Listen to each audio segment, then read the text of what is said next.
The twin ports of Los Angeles and Long Beach are among the busiest in the world. Thousands of vessels, both large and small, travel through these deep, dark waters each year. But some of the most compelling stories about these waters emanate from below the surface, not above. It is not a hoax. It is real. In 1966, an unidentified object that reportedly emerged from the channel is filmed traveling at up to 170 miles per hour over the island. This is the first of numerous reports of nautical objects displaying many of the same characteristics as so-called UFOs. But these UFOs have been witnessed traveling into and out of the water. A bright white light moving pretty quickly towards the water. They are known as USOs, unidentified submerged objects. There is something really extraordinary in these waters.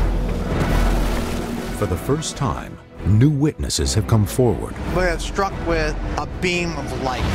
Supported by documentation and police reports and scientific testing and analysis. I think we've got our smoking gun. Absolutely. The team from UFO magazine, publisher Bill Burns, investigator Pat Uskard, science intern Jeff Tomlinson, along with science expert Dr. Ted Ackworth, opened the case of USOs around Catalina Island. The USOs are using this place kind of like a hunter's blind. And we're the prey. Is this rash of sightings simply the result of overactive imaginations, or is it possibly something more? I saw a set of lights, unlike any other lights I'd ever seen before. The team attempts to get one step closer to the answers. That's a tail of an airplane, right there. That's it. For the first time on television, this is case number 66307, Unidentified Submerged Objects.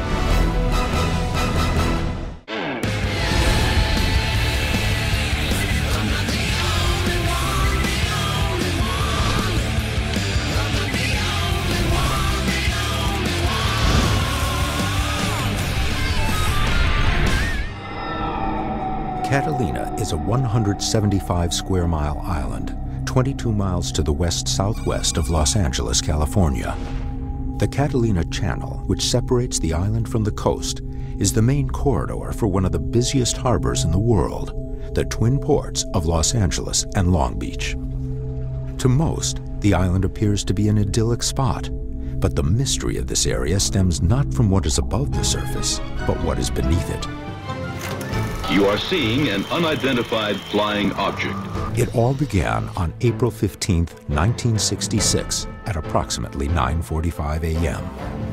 An object with no tail and no visible means of propulsion was photographed over Catalina Island, traveling between 130 to 170 miles per hour. The film was taken by Leland Hansen. Mr. Hansen was a professional photographer working for the United States Navy.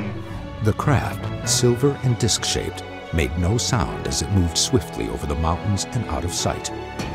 This is the first recorded case of a UFO seen hovering around the island and over the channel.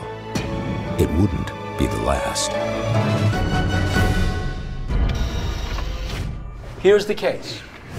I just spoke with Noah Felice, who's a private pilot who 30 years ago had an encounter with an unidentified submerged object, a USO in the waters off Catalina. When bam! The object illuminates him with a bright light, totally disorients him, and his plane crashes into what he says is a UFO in Ripper's Cove. So you're saying that Noah Felice's plane crashed as a direct result of contact with a USO? That's what Noah says. Well, if we find that wreck, we might find evidence of USOs. That's right. Baywatch investigated this case 30 years ago, and they actually found the wreckage. Even if we do find it, 30 years later, aluminum under salt water, it's likely to have deteriorated. We'll do the best we can. Okay, so Pat, roll your equipment. Ted, you're doing the research. I'm out of here to talk to Noah Felice and fly the route.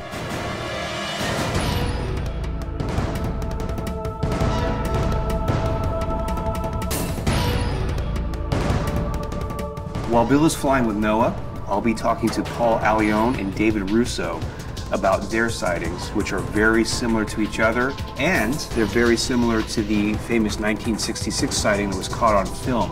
So we have a lot of strong cases around the Catalina area and the channel. During the late afternoon of December 29, 1968, attorney Paul Allione, a resident of Palos Verdes, California, witnessed strange lights over the Santa Catalina Channel. According to Allione, the lights flew in formation, then unexpectedly stopped just above the surface of the water.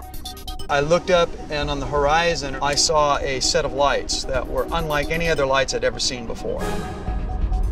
It started to tilt and list. It got to about the 11 o'clock, 5 o'clock position, and it wasn't moving. I really, to this day, can't tell you what it was. It was nothing I'd ever seen before or after.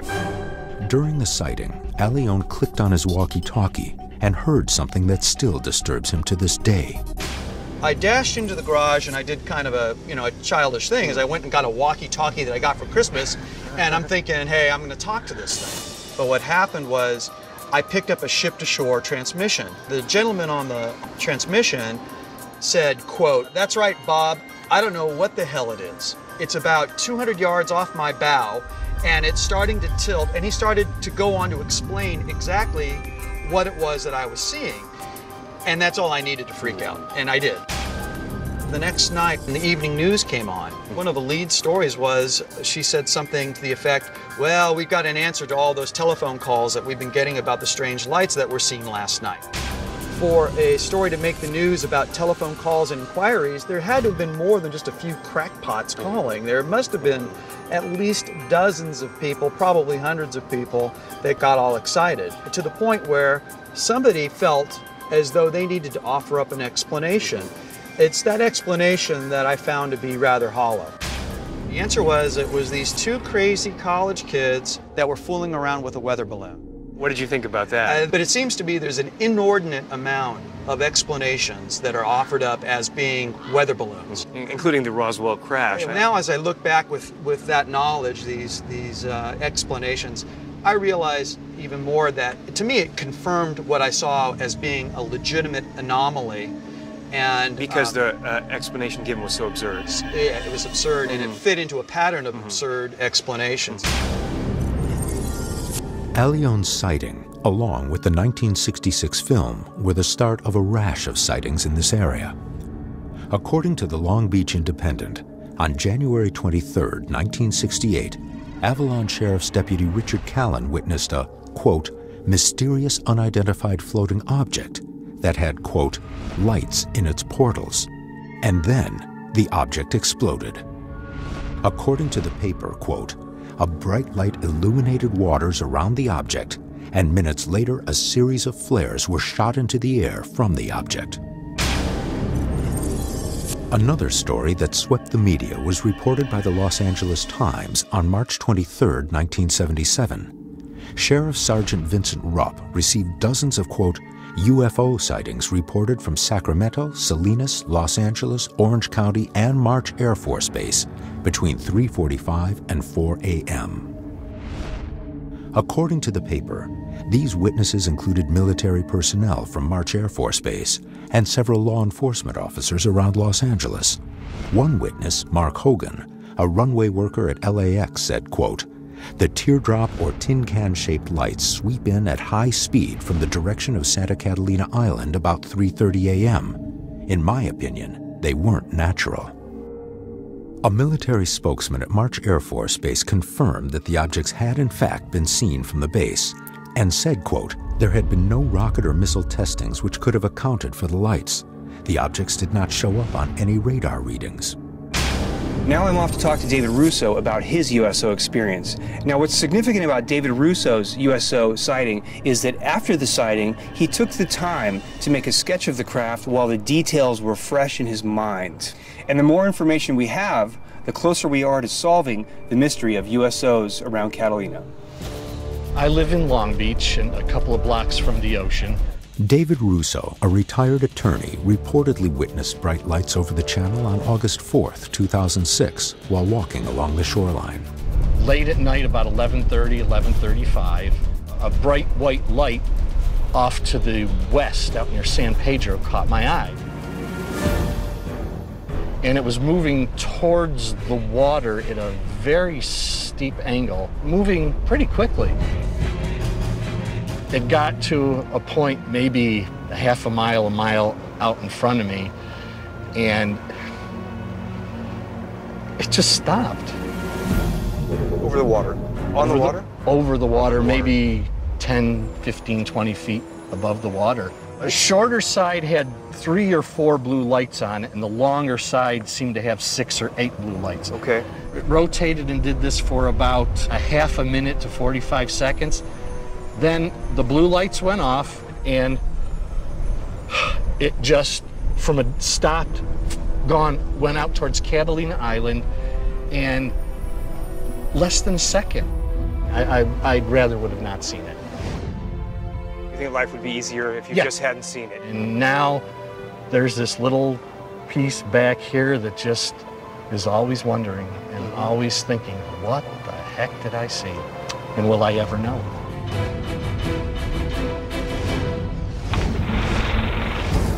Is it possible that a USO somehow brought down pilot Noah Felice's single-engine aircraft in these same waters in 1980? That's a tail of an airplane, right there. That's it.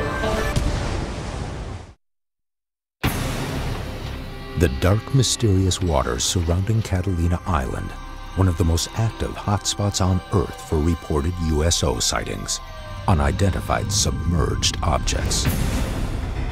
On January 26, 1980, a pilot's reported encounter with a USO above the Santa Catalina Channel left one man dead and has become one of the seminal USO events in history. Noah Felice, a pilot with 14 years' experience, and his cousin Mark take off from Catalina Island, heading toward Las Vegas in Noah's 1972 Piper Cherokee. According to Felice, he spots an object in the water. As he loops around to get a better look, the unidentified object suddenly shoots out a beam of light that renders Noah's plane inoperable. Moments later, the plane falls over 1,000 feet into the deep waters of the channel.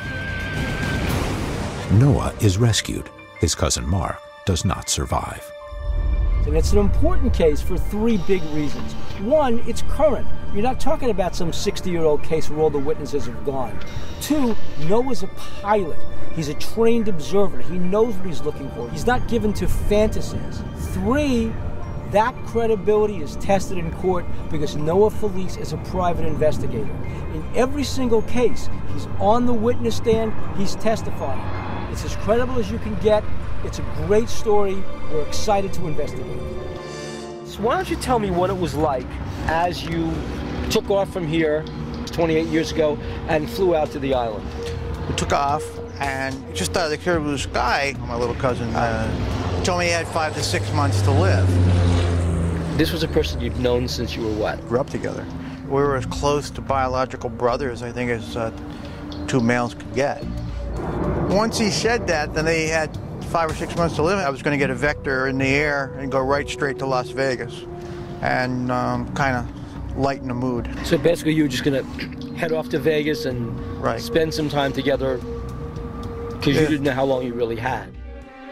Noah and Bill board a plane to fly Noah's original route from 1980.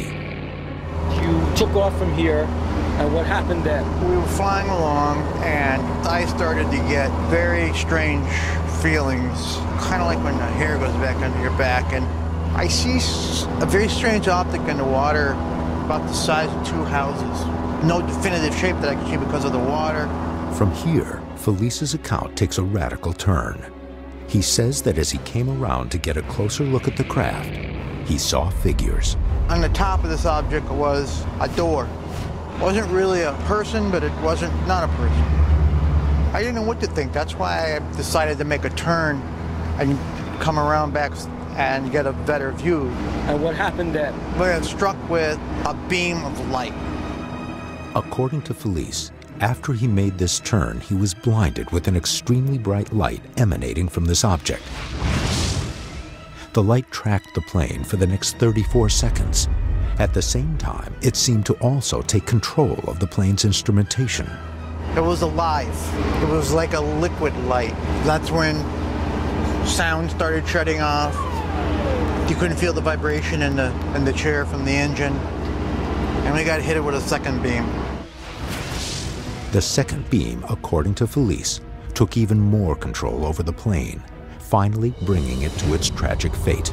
The inside of the airplane was glowing, and I knew we were moving because the light was becoming more intense. And it seemed as though we would pass through not a doorway physical, but a doorway of a port or some sort of framework of the light.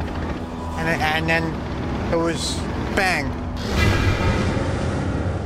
Noah, along with his cousin Mark's body, were recovered by a Baywatch patrol craft 20 minutes later. Upon impact, Noah believes he would have been thrown from the cockpit. His seatbelt would have been torn, and the windshield would have been certainly destroyed. But no such trauma occurred. Noah only sustained a concussion and a broken leg.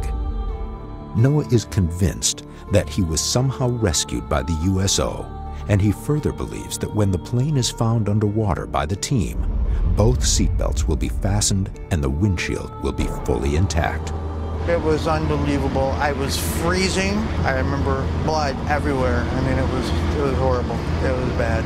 I was dead for 15 to 20 minutes before they found me. Under dead for 15 to 20 minutes? That's close to a medical impossibility. Theoretically, after blood stops reaching your brain for something like 5 to 7 minutes, your brain cells shrink and you become brain dead. And the other thing, I don't understand why the sharks didn't get me. We're going to go down to the bottom of that trench, and if that plane's down there, we're going to bring it up. Let's see what we can find. We've just flown the route with Noah Felice to see where the USO shot him down. Now, it's up to Pat to get out there to find the wreck. Noah said he doesn't remember getting out of the cockpit, but he had no cuts or scratches on him. How did he get out of a cockpit if not through the windshield? Is the seatbelt attached? If it's attached, that gives credibility to his story that the aliens took him out of the seat. And what about the instruments? If we find an instrument magnetically locked in a certain position, it'll tell us what hit that plane.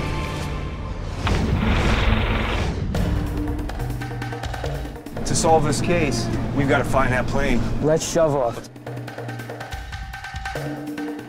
Coming up now on our first point, where the Avalon Sheriff's Station is saying their report says the wreckage lies, which is on Empire Landing. The Isthmus Baywatch says it's over in Rippers Cove. The team has secured the reports from the Avalon Catalina Sheriff's Station. It says there are two probable locations for Noah's plane, Empire Landing and Rippers Cove. Both locations are approximately 8 miles from Avalon and are on the Los Angeles side of the island. The team is heading to the first location, Empire Landing, where the water's depth reaches 60 feet. How much more do we have to go? Another 40 feet. Another 40 feet? Yeah. The team is lowering a side-scan sonar device that will be towed behind the boat. Side-scan sonar bounces radio waves off the bottom of the channel and sends a signal back up to a computer on board that converts the soundings into a picture. Joining the team are the sonar operators from Aqua Survey. What would a target look like? What should I be looking for on this screen? High reflectivity, metal. So anything that's too straight, anything that looks joined, anything that's not curved, doesn't look eroded. Right. As they say, it's sort of like pornography. You can't describe it, but you know it when you see it. The team arrives at Empire Landing. Now, are we in the area right now, in the target area? Yeah, as we're coming up on it. The Aqua Survey team begins their sweep and will scan along parallel search lines called transits. Each transit takes approximately 30 minutes to cover. According to the Avalon Sheriff's report, the plane should be along one of these transits. So what's that? Gary, are we close to the site? We're close. You should definitely start looking. Yeah, we've just gone through a debris field there. Right, but he says that debris field is bull kelp. What showed up on sonar is actually bull kelp, a fast-growing type of seaweed common on the Pacific coast. The density of the kelp has given a false reading on the sonar. Do we think it's a plane? I don't think so. I don't think so. No, it didn't look like a plane to me. That's a negative. The team has confirmed that the wreckage is not at this site. It heads to the second possible location, Ripper's Cove, 4.5 miles to the east. I feel the urgency to follow this route 4.5 miles east of the Isthmus, and I'm sure we're going to hit that plane between here and that peak. I want that plane.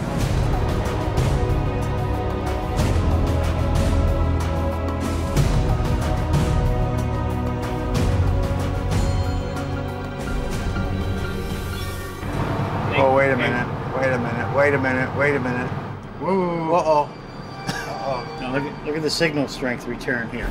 Now that's high. That's a tail of an airplane. Right there. That's it. Look at that.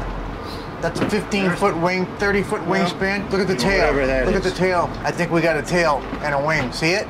We got a tail and a wing. Could this be it, Noah? Pat, come over here. Take a look at this. Passing over a debris field. No way. What do you got? Take a look. Does that look like a wing and a tail? Fuselage and a tail to you? Oh my God.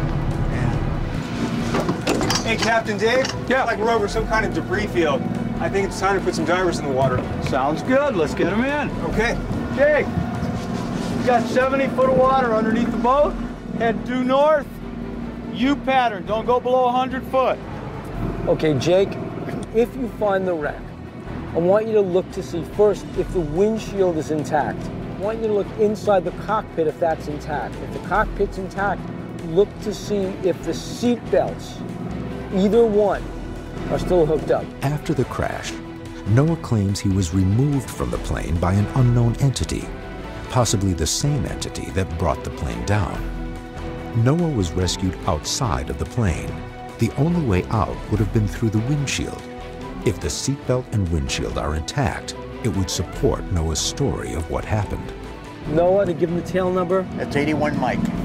81 Mike. Good luck. Bring her up for us.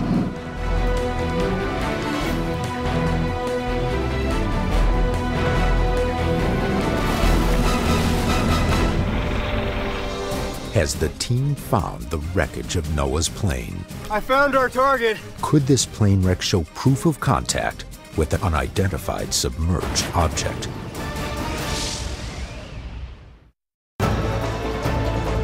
In January 1980, an unidentified submerged object shoots a beam of light at pilot Noah Felice's plane, causing it to crash into the Santa Catalina Channel.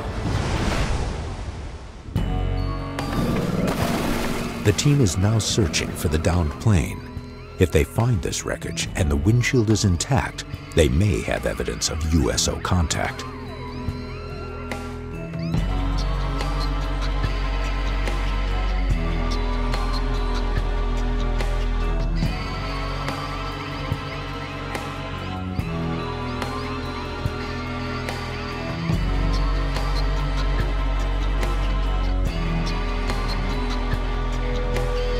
Jake, any luck? I know what that plate was from. A small boat. What? Small boat. Well, at first I thought it was a plane. I was like, oh man, here it is. I start like moving around, looking at it. I go to the back and I see this very familiar shape.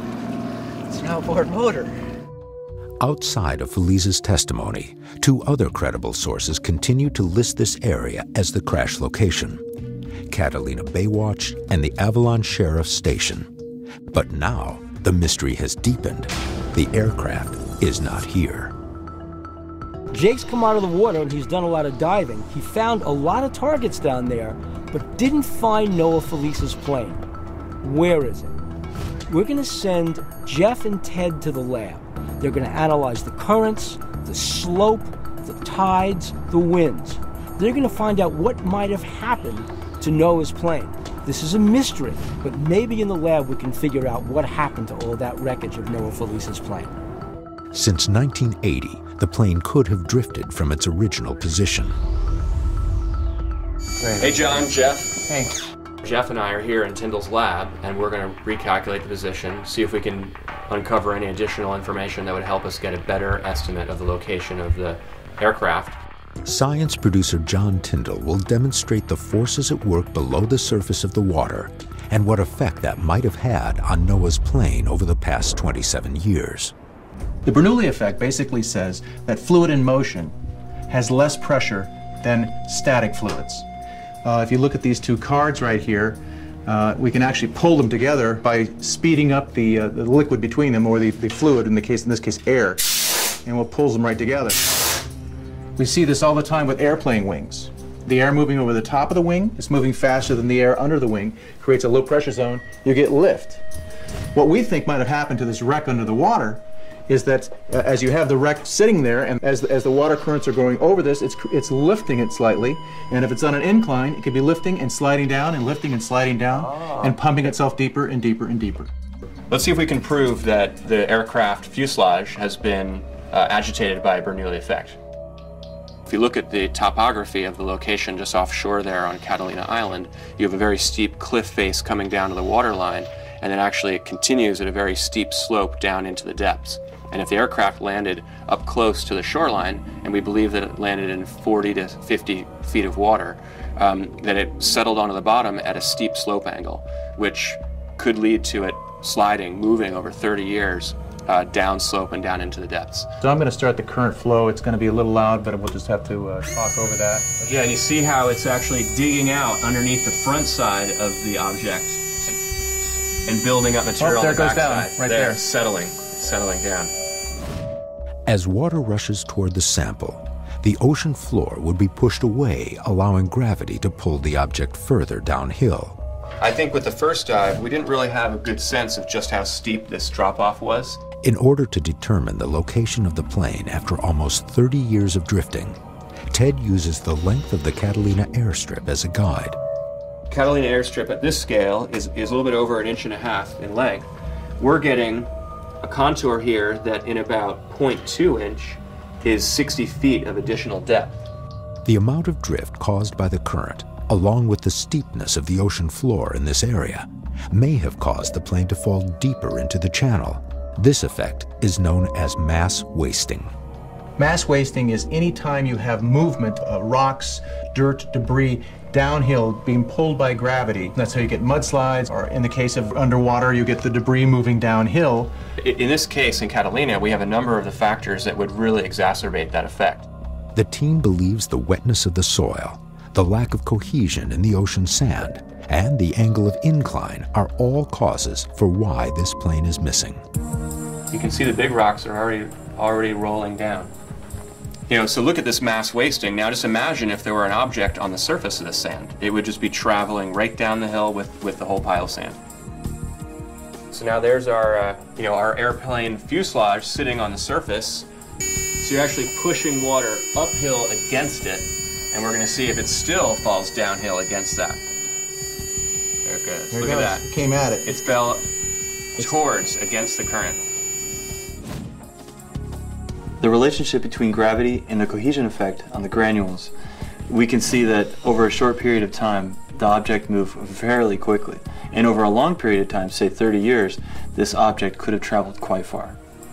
Guys, I think we've got our smoking gun. Absolutely. Yep. I have no doubt that in the location where we expect this crash site to be, with that slope and all the factors, that we've got a good amount of mass transport moving downhill into the depths. Based on this model and these experiments, we know this aircraft is further offshore. Right. And we'll just set up a new search grid just a bit further offshore. The team dives deeper into the mysterious waters off Catalina. What they find only deepens the mystery. How many plane wrecks are around here anyway? Based on the experiments in the lab, the team heads out for a new area where they believe the wreckage has drifted. It's 2 miles east of their original search location. Based on some new information we have, which is the expected water current in that area, we've extended the search pattern into some deeper water. The new search area moves the team closer to the San Pedro Basin. At a depth of almost 1 mile, it is one of the deepest sections of the channel. Many UFO researchers believe that the high concentration of USO sightings here might be somehow related to this deep trench. They say that the depth offers an ideal hiding spot for USOs.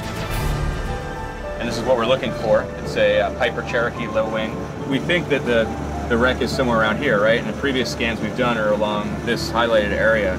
What we're predicting here is that this wreck has actually been slowly working its way down this steep slope, getting out into deeper and deeper water. The strong current in the channel will cause objects to drift over time.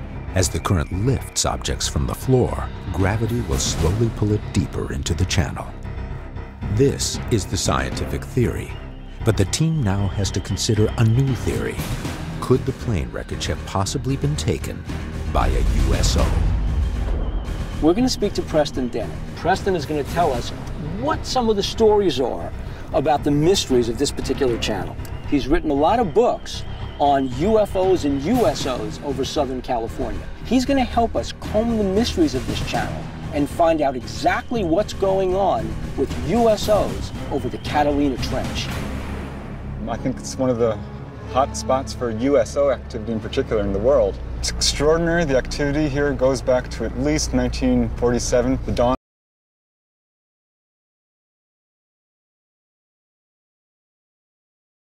USO researcher and author Preston Dennett has tracked numerous reports in the Santa Catalina Channel and has a controversial theory on the concentration of USO sightings in this area.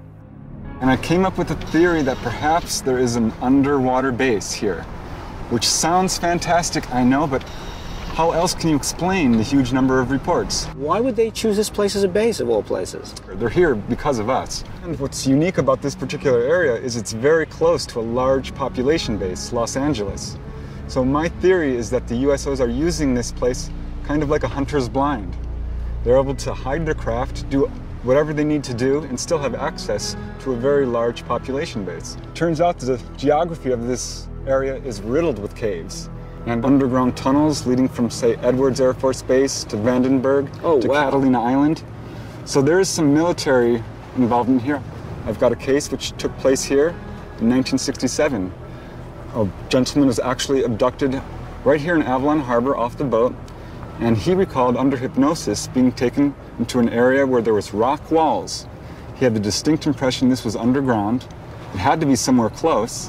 Where else would it be but, you know, in the bay here?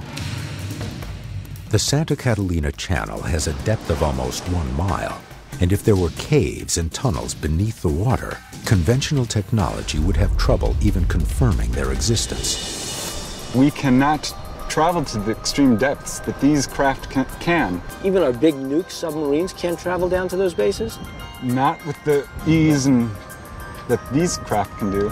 These craft are able to actually come up out of the water and fly straight up. We have nothing that can do that. Had you thought about what kind of technology it takes that they may have to do this? Whatever it is, it's way beyond, I think, anything that we have. What's spooky that you're telling me about is when you call this place a hunter's blind. Because if it's a hunter's blind, there's a hunter. And the only other people around here are us, and we're the prey. I know, it's a little disconcerting. I think the witnesses, they come to the realization that we are not alone, and that we have not been alone for a long, long time. Well, if I'm a little bit green in the face, it's because the crossing to Catalina was a bit rough. We had about an hour of bouncing on 8-foot swells, so that didn't really go well with my scrambled eggs breakfast that I had this morning. Let's get this fish in the water. Yeah. Okay. Captain Ray Arnst has been sailing the waters of the Catalina Channel for over 20 years. Okay, we're set up and rolling. Let's make it record. We've got our side scan sonar in the water, or fish as it's called, and we're going back and forth on our grid searching for our target. Got a little bit of a hit on the side scan. What we want to do now is we want to run the sounder over it, see if we can find a target. So what does the hit look like? Cylindrical. Cylindrical. Like an aircraft fuselage, perhaps? Yes. Would we not also see wings or anything else?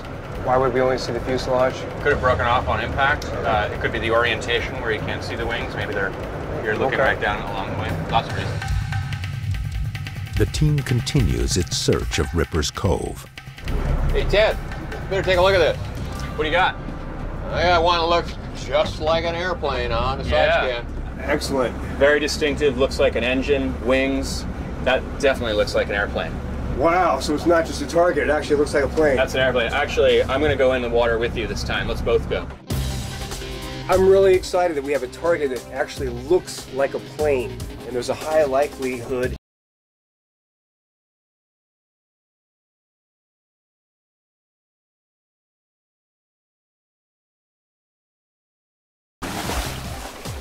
So I'm hoping to find a windshield that is not broken and seatbelts that are intact, and that would lend credibility to his story of extraterrestrial contact.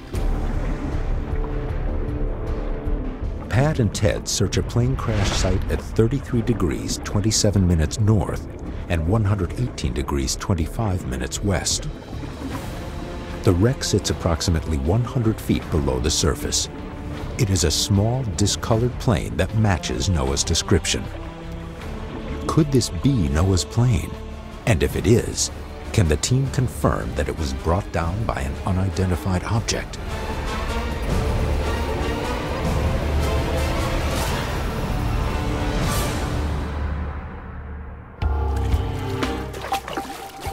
Well, it was a plane. It wasn't a Cherokee, though. How do you know? Cargo door, port side on the stern. I think it was a Piper Warrior. It's the next size up. The Cherokee did not have a cargo door. Noah's plane was a Piper Cherokee, a low-wing 4-passenger aircraft. The plane at this location is larger and features a cargo door on the port stern, a feature not found on Noah's Cherokee. The plane has seemingly vanished. What? How many plane wrecks are around here anyway? Well, it's possible that it's drifted downslope. Backs up your theory. And the plane we're looking for went in 28 years ago, so it could have drifted even further than this one. It could be quite a bit deeper. We found a plane, but it's not Noah's plane. Now, according to Ted's lab science, the plane should have moved right around this area. The problem is, the plane's not here. So my question is, where is the plane? For me, it just deepens the USO mystery around Catalina Island. So what do we have for our theories? Number one is that the plane has been pushed up onto the shore and destroyed. Number two theory is that because of the wave motion, the tide motion, and the wind motion, it's been agitated and fallen down the slope into the depths. If we are considering that there is a USO base around here, maybe they took the plane or did something with the plane to hide their presence. I don't think we can confirm or deny that hypothesis.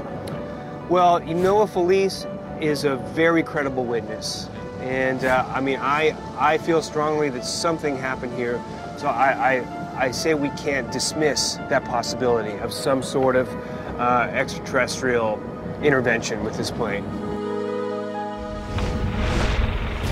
What is the connection between the USO stories of the Catalina Channel and Noah's plane crash? This is the dangerous part. Scientific analysis is in. Okay, Jeff. With surprising results. Wow. In 1980, pilot Noah Felice asserts that his plane was attacked by a beam of light that took control of his craft and caused it to crash.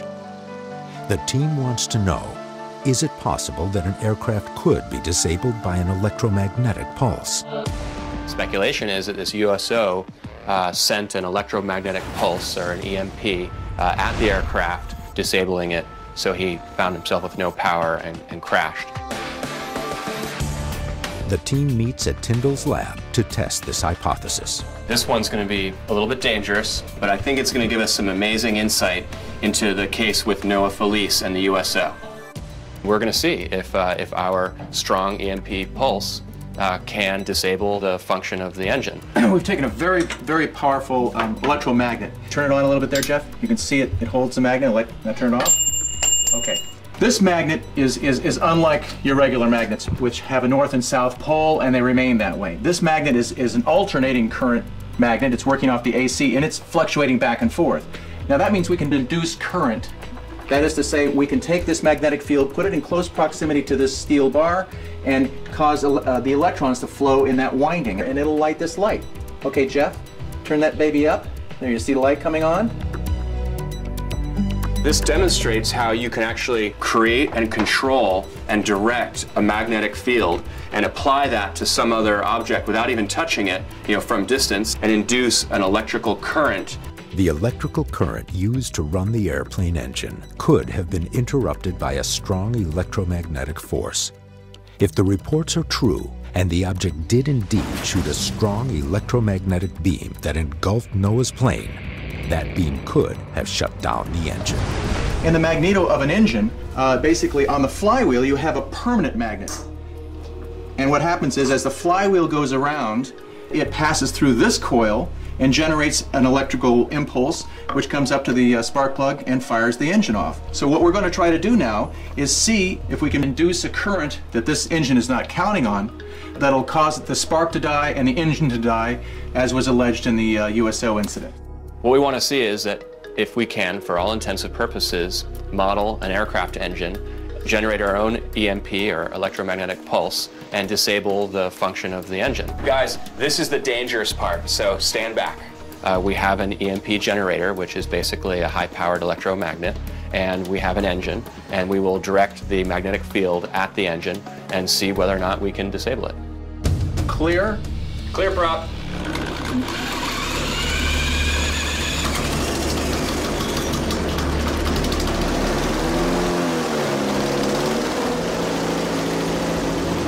Okay, Jeff. Cool.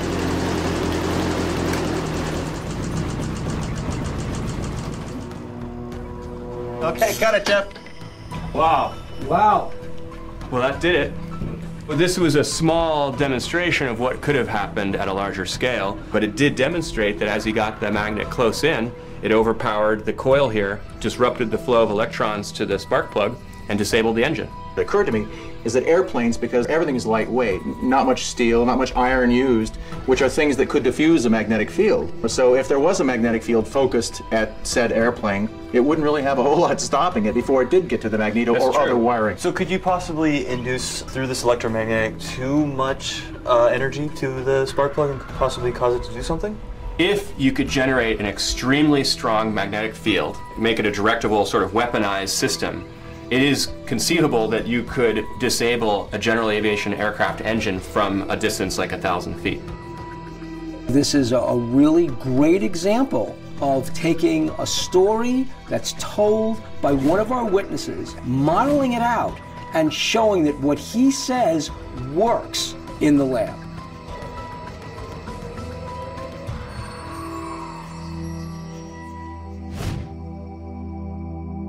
I believe that this area is some kind of UFO hotspot based on the highly credible witness testimony alone. I think it's all mostly anecdotal evidence. It's testimony and stories from people. And frankly, without finding that aircraft, I don't have the scientific evidence, the meat that I can get into to really come to any kind of conclusion. Well, where are you with Preston Dennett's theory that the USO itself took the object because there were traces of that USO on the object? If we're to believe that they intervened in Noah Felice's crash, then we can't deny the possibility that they intervened again and did something with the plane. The science behind USOs says it's enormously possible. Our witnesses that we've interviewed, phenomenally credible. In fact, their stories are frightening. We have documentation going all the way back to Christopher Columbus, and from Christopher Columbus all the way to recent calls to the sheriff's station up in Lost Hills that people have seen USOs. You put all these together, and I believe that USOs are real. I believe they're real. I believe they're out there. I believe they're here and have been here for thousands of years.